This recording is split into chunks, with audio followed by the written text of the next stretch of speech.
মন্ত্রী সভা হচ্ছে একটা মোটামুটি একটা বড় মন্ত্রিসভা। 25 জন পূর্ণমন্ত্রী, 24 জন আপনার প্রতিমন্ত্রী।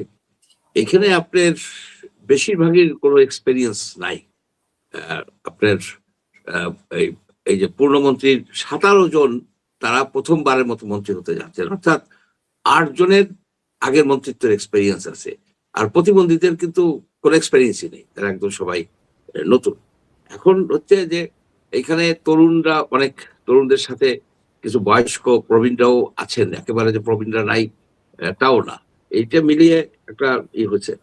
তবে যেটা হচ্ছে, পাটোয়ারি সাহেবও বললেন, আপনিও বললেন, আমি অনেক জায়গা থেকে শুনতেছি, সবচেয়ে যে চমকপ্রদ বিষয়টা হচ্ছে যে খলিলুর রহমানের ইনক্লুশন। খলিলুর রহমানের ইনক্লুশনটা খুবই অবাক করে। এর থেকে আর একটা অবাক হতে পারতো যদি ফারুকীকে তারা রাখতো, সেটা তারা রাখে নাই।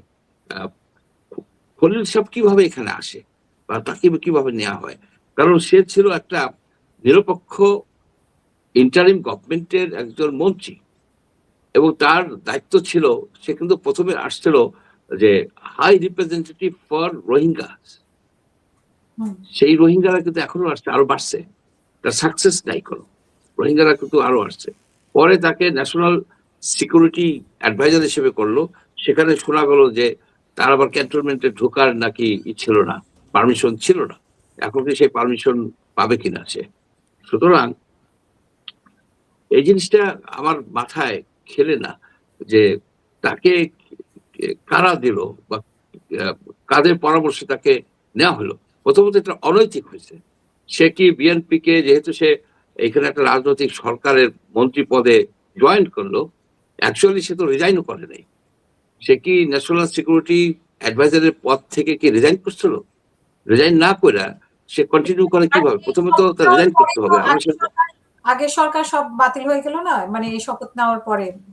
না, এখানে মঞ্জুর ভাই আমি একটা কথা বলি, যারা শপথ নেওয়ার পরে কিন্তু মঞ্জুর ভাই আপনাকে এই যে 5টা তত্ত্বাবধায়ক সরকার হচ্ছে, হ্যাঁ, এমপিদের শপথ নেওয়ার পরে 5টা তত্ত্বাবধায়ক সরকার হচ্ছে। এইরকম কোন নজির নাই যে তত্ত্বাবধায়ক সরকারের কেউ যায় আপনার সেই পরবর্তী যে সরকার হয়েছে সেখানে জয়েন করছে। এইটা সিরিয়াস কনফ্লিক্ট অফ ইন্টারেস্ট হয়েছে। সে কি, কেউ যদি আমি বলি যে বিএনপি কে সে সহায়তা করছে এই ইলেকশন উইন করার জন্য, এবং তার পরিবর্তে সে এইখানে জয়েন করতে পারছে, তাকে মন্ত্রী হিসেবে রাখা হয়েছে। এই জিনিসটা অত্যন্ত অত্যন্ত লজ্জাস্কর বলবো, যে কেন সে এটা জয়েন করলো বা কেনই বা তাকে নেওয়া হলো। এটা আর কিছু বলতে চাই না। আমাদের এখানে যে কেয়ারটেকার ইন্টারিম গভর্নমেন্টের যে একটা ট্র্যাডিশন ছিল, সেই ট্র্যাডিশনটা পার্টলি নষ্ট হয়েছে। ডক্টর ইউনূস তো নিজেই একবার কেয়ারটেকার গভর্নমেন্টের অ্যাডভাইজার ছিলেন, পরে একটা দল করছিলেন।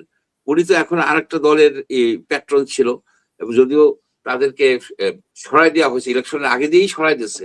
এই ছাত্রদের ভিতরে যতটুকু সৌজন্য, যতটুকু তাদের যে পরিমিতি বোধ আছে, এই যে বলেন এই মাহফুজ, বলেন এই সজীব মাহমুদ, তারপরে নাহিদ ইসলাম, এরা যেহেতু রাজনীতি কর্মী, তারা কিন্তু সরে গেছে। কিন্তু তারা কিন্তু বেশ কিছুদিন আগেই সরে গেছে। আমি তো ধন্যবাদ দিই। তাদের ভিতরে যে পরিমিতি বোধ ছিল, এই যে এই ফরেন লোক, এই ডক্টর খলিল, সেই পরিমিতি বোধটা তার নাই। তার সার্ভিসটা কি এতই প্রয়োজনীয় যে আপনার ইন্টারিম গভর্নমেন্টকে সম্পূর্ণভাবে করে ফেললো, একেবারে আপনার মেলাইন করে ফেললো, যে তারই একজন যায় আবার জয়েন করছে। সে কি কাজটা করতে পারবে? সে তো রোহিঙ্গাদের কি করতে পারছে? নাথিং। এখন সে কি করছে? এই সরকারের শেষ হয়ে যাওয়ার 3-4 দিন আগে সে আমেরিকার সাথে একটা চুক্তি করছে, ট্রেড চুক্তি। তাতে আমাদের 1% কমছে, কিন্তু ব্যাপকভাবে সেইখানে সব কন্ডিশন দেওয়া হয়েছে যে আমেরিকার সাথে যাদেরকে নিষেধাজ্ঞা দেয় সেখান থেকে আমরা জিনিসপত্র কিনতে পারবো না, তুলা আনতে হবে, এইটা সেইটা। এখন এগুলি ভালো মন্দ আমি যাব না, ভালো হইতে পারে, খারাপ হইতে পারে, কিন্তু কোশ্চেনটা হইলো এই চুক্তিটা করার ছিল, মানে রাইট ছিল নির্বাচিত সরকারের। এই চুক্তিটা এতদিন যদি ওয়েট করতে পারে, আরো 7 দিন 10 দিন 1 মাস ওয়েট করতে পারতো, এবং তারা বলতে পারতো যে আমরা we are on our way, আমরা এটা করতে পারবো না, নেক্সট গভর্নমেন্ট করবে। এখানে আপনি 14টা নাকি প্লেন কেনার কথা হয়েছে। এটা লং টার্ম ইনভেস্টমেন্ট, এটা লং টার্ম প্ল্যান। এগুলি তারা কেন করতে গেছে? এখানে কনফ্লিক্ট অফ ইন্টারেস্ট আছে, এখানে সিরিয়াস কনফ্লিক্ট অফ ইন্টারেস্ট আছে। তাকে তারেক রহমান সাহেবের একটা বিগিনিং এ একটা হোঁচট খাইছে। প্রথমত ওই যে নিয়ে আপনার এই যে এই সংবিধান সংস্কার ওইটার ওর্স নিয়ে একটা হোঁচট খাইছে। আর একটা হোঁচটের শুরু হয়েছে এই ডক্টর খলিলকে ইনক্লুড করা। ডক্টর খলিলকে ইনক্লুড করার ফলে এখানে নানাবিধ সমস্যার সৃষ্টি হবে। আরেকটা আমার মানে একটা সন্দেহের এখন সৃষ্টি হয়েছে একটা, সেই সন্দেহটা সে বিকাল থেকেই ঘুরপাক খাচ্ছে। এরা কি আবার ডক্টর ইউনূসকে রেখে দেবে কিনা প্রেসিডেন্ট হিসেবে? খলিলকে যদি রাখতে পারে, তাহলে ইউনূস সাহেবকে যদি রাখে, তাহলে তো সর্বনাশ, জাতি সর্বনাশ হয়ে যাবে। আল্লাহ তাদের শুভবুদ্ধি দেখ, বিএনপি যেন বিশেষ করে তারেক রহমান সাহেব যেন কোনোভাবে ওই দিকে পা না বাড়ান, তাহলে সবাই তার বিরুদ্ধে চলে যাবে। কারণ ইউনূসের হাত থেকে মুক্তি পাওয়ার জন্য আমরা কিন্তু অনেক রিস্ক নিয়েছি, অনেক কথা বলেছি। একজন বৃদ্ধ লোকের এগেনস্টে যেসব কথা আমি বলেছি, মামুন সাহেব বলেছেন, পারভেজ সাহেব বলেছেন, সেগুলি শোভন হয় না, আমি মনে করি। এটা বলা হয় না, কিন্তু জাতির স্বার্থে নিজেদের মানে এই দেশকে রক্ষা করার জন্য আমরা ডক্টর ইউনূস, এখন সেই ইউনূস সাহেবকে যদি রাইখে দেয় প্রেসিডেন্ট হিসেবে, তাহলে মনে করবেন যে সর্বনাশ হয়ে গেছে আমাদের।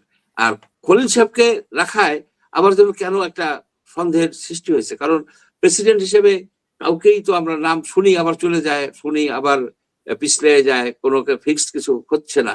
সেই দিকে আমি আর কি তাদেরকে সতর্ক করব যে আপনারা আর যা কিছু করেন, আপনারা ফারুকীকেও নেন সংস্কৃতি মন্ত্রণালয়, আবার ফারুকীকে নিয়ে আসেন, সেটাও হয়তো মানিয়ে নেবো, কিন্তু ইউনূস সাহেবকে আপনারা প্রেসিডেন্ট হিসেবে আনেন না।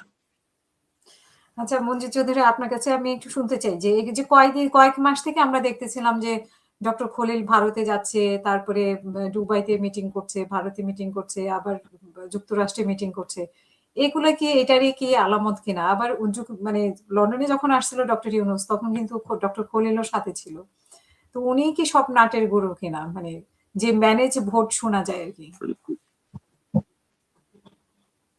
যে মঞ্জুর চৌধুরী ম্যানেজ ভোটের থেকেও বলবো যে নাটের গুরু শব্দটা বেশ মানে বেশ টাফ শব্দ।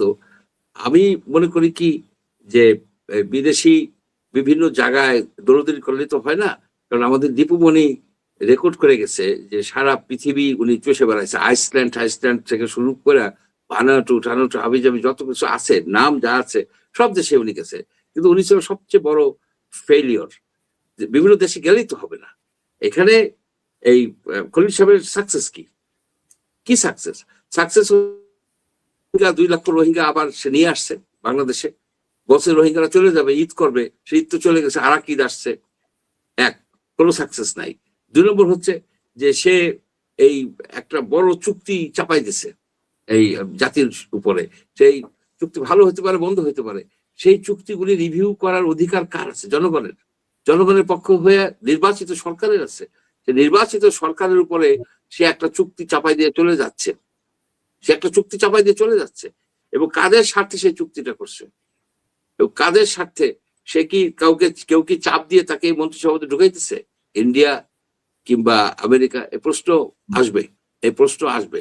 সুতরাং এই সন্দেহের ডালপালা প্রথমেই সৃষ্টি হয়ে গেল। এই খলিল সাহেবকে নেওয়ার কোনো দরকার ছিল না। ফরেন আপনার বহু অ্যাম্বাসেডর ছিল, বহু লোক ছিল যারা ফরেন মিনিস্টার হওয়ার যোগ্যতা আছে, এই দেশেই আছে, কিন্তু সেটা তো এক্সপ্লোর করলো না। আমার মনে হয় যে এখানে একটা চাপ আছে খলিল সাহেবকে নেওয়ার পেছনে।